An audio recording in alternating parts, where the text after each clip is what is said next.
So today on my desk, we have the HT-S2. Now, for the person that commented it on my HTS Ultra and HTX Mini AK review I did, and they said that this mouse is a good in between of the two, hey, that is dead spot on for this mouse. I really haven't seen a lot of reviewers talking about this mouse. I would say a lot of the bigger billboard reviewers talk about this mouse. This mouse is actually like way more comfortable for me than the HTX Mini and the Ultra. And it's similar, it's so similar to the HTS Ultra. It's just shrunk down in length and the hump is slightly flatter. But overall, it's pretty much the same exact mouse. But for whatever reason, the slight curvature changes they did makes this mouse feel dramatically better for me personally, especially with me having bigger hands. I got like 20 by 11 hands or something like that. So when I use this mouse, like I can fingertip it comfortably if I want to, or if I go into a claw grip, I can do that. Now it's going to be a more aggressive claw, and definitely if you have bigger hands, your hand's going to be like at the edge of the buttons, but it's definitely possible to pull off a claw grip with this mouse. But mainly for me, I use it with fingertip. Now, the reason why for me personally, I feel like that this mouse is definitely a lot more intuitive and a lot more precise for me is that it takes the curvature of the HTS Ultra and slightly make it flatter. So it still has those outward flares in the front and it still has those aggressive inward curves to a certain degree by the buttons and whatnot.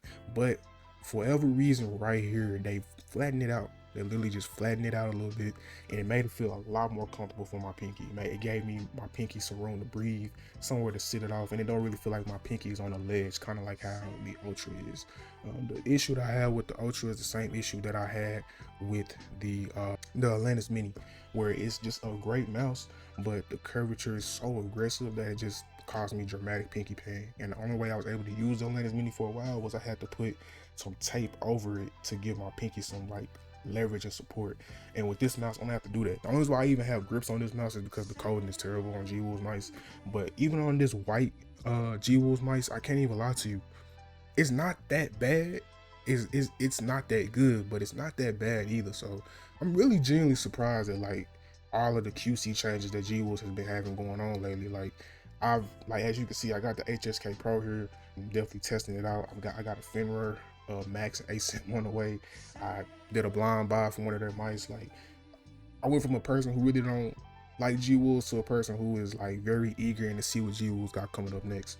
But yeah, so back to this mouse though. The HT-S2 is definitely an intriguing mouse, and I definitely feel like if you are a person with bigger hands, or if you're looking for something that that's similar to the Ultra but just feels a little bit more free in terms of micro adjustments, this might be just what you need. I ain't even gonna lie to you, it just might just be what you need. Now, the reason why I also say that it's a good in between of the HTX Mini is because it features those same similar properties. So with the HTS2, you have right here on the finger grooves, they concave in slightly so they don't feel as high, so you able to get a more locked in grip, and it's very slight. It's not something that's dramatic, it's very slight, but it's there. And then the next thing the next thing that it also features that I really enjoy is that lower button height. As you know, I love lower button height mice.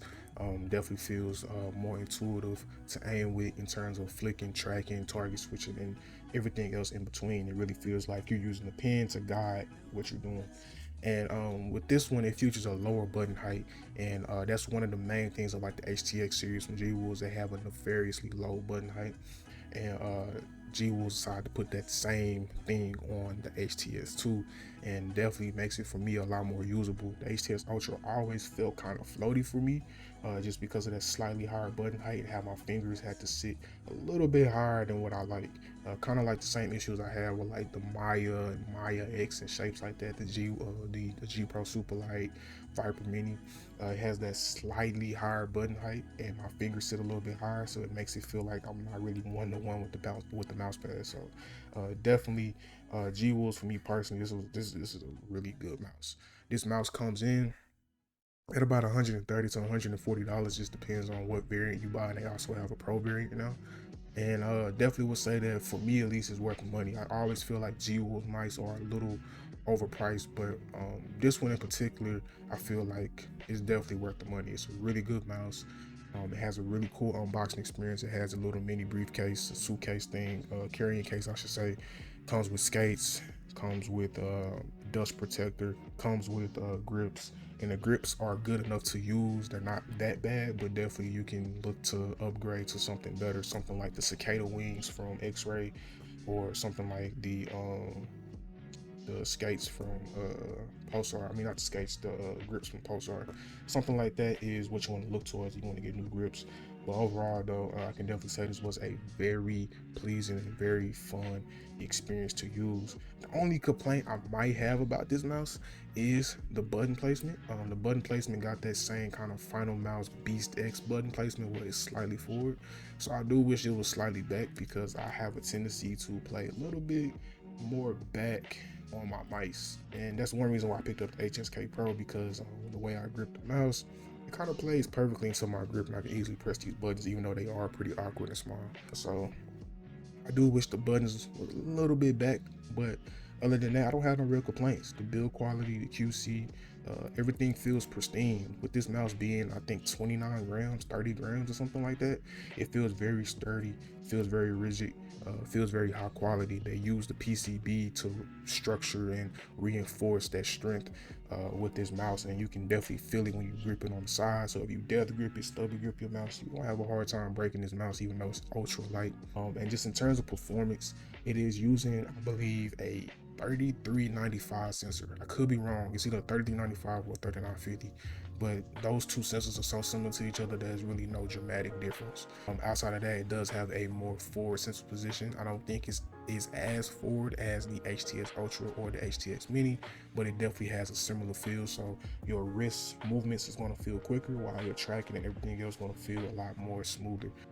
Definitely puts a lot more of your movements into your fingertips, which allows you to just aim a little bit more precise, in my opinion. Definitely, it is an adjustment period, because if you're coming from using something like, let's say you have some DPI deviation, and you're using, like, let's say for instance, I have crazy DPI deviation between my Crazylight and my X12, right? And I was mainly the X12 for a long period of time, and coming from that to using this and testing it out, it was an adjustment period, because I had to get used to those really quick wrist movements when flicking on Cassidy, for instance, on Overwatch, or playing Valorant, or doing static and dynamic drills. I was over flicking a lot, and I feel like my sends was too fast to a certain degree. So definitely is like an adjustment period.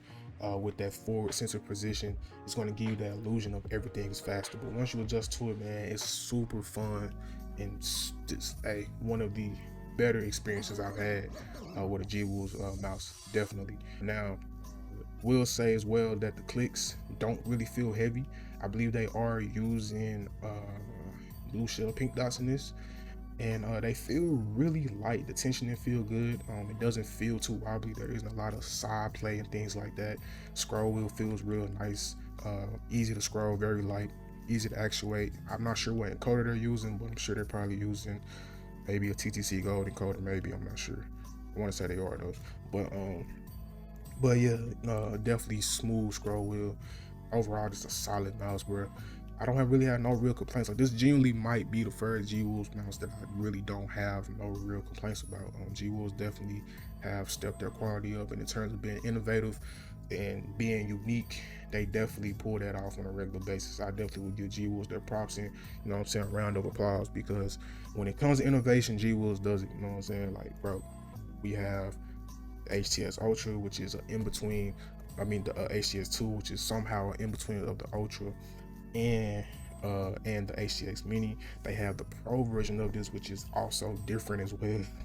I don't know how many different ways you can flip a mouse, you know what I'm saying? And then you got something like the HSK Pro. You have the Finra. They have a lot of unique mice in their lineup. So if you are a person that's looking for uniqueness, you looking for innovation, and you looking for a company that's willing to push the boundaries in what we can do with aim, with mice, definitely G-Wolves is the company to look at. Their stuff is a little overpriced, because, like I said, I blind bought a mouse, and I blind bought it for $99, right? Because I had used a credit code, and because they have different prices for the blind buy.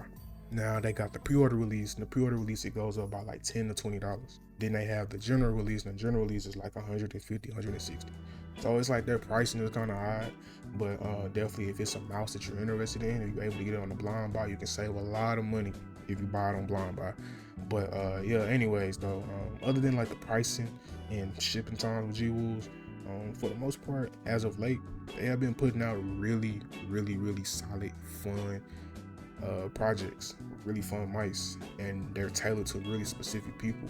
I feel like G-Wolves is kind of becoming what Vaxi is labeled as, where Vaxi has a shape that's for everyone, and it was like, if you don't find your Vaxi shape now, you're gonna find one eventually. I kind of feel like this is what the G-Wolves is doing with their mice. Like they have so many different mice, so many different shapes, so many different ideas, so many different things that they're pushing, that if you don't have a shape you like from them, you're gonna find one that you do. And definitely for me, I'm leaning towards finding that shape. And the HSK Pro has been a really fun, unique shape, but I'll talk about that later on in another review. But anyways, though, I've been yapping a whole bunch though, so tell me what you think. Do you have this mouse? Do you like it? Or is it something that you've been thinking about trying? Because for me, this is definitely a mouse that I've really been enjoying. This is a really fun mouse. Other than that, man, it's been your boy Widget. I'm out. Peace.